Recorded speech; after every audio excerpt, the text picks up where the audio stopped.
মনের মানুষ তাকেই বলা যায় যে সব সময় আমাদের এটা বোঝায় যে আমি আছি তো, যে দিন শেষে আমাদের অভিমানের ভাষাগুলোকে বোঝাবে, তার সাথে হওয়া আমাদের সমস্ত ভুল বোঝাবুঝিগুলোকে বুঝে নিয়ে আমাদের কাছে টেনে নেয়।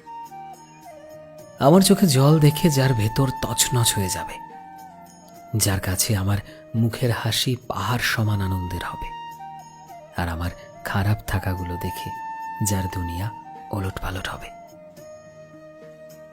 আসলে এই পৃথিবীতে মনের মানুষ পাওয়া বড্ড বেশি কঠিন, বিশেষ করে আজকালকার যুগে। এটা তো আশাই করা যায় না।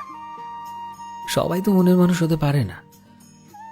মনের মানুষ তো আসলে সেই যার সাথে জুড়ে থাকে আমাদের বিশ্বাস, আমাদের ভরসা, আমাদের অভিমানের ভাষা। সবাই এটা বোঝে না, তাই তো সম্পর্কগুলো ক্ষণস্থায়ী হয় আজকাল। আমরা সবাই চাই আমাদের মন বোঝার মতন, ভালোবেসে আগলে রাখার মতন একজন মানুষ।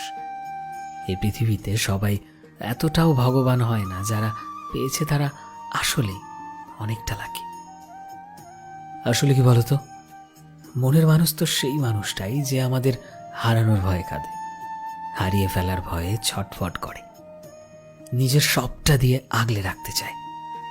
সেই তো মনের মানুষ, আমাদের একান্ত নিজের মানুষ। যদি তুমি এই রকম মানুষ পেয়ে যাও, তবে তোমার থেকে খুশি এবং তোমার থেকে লাকি এই পৃথিবীতে আর কেউ হবে না, বিশ্বাস করো।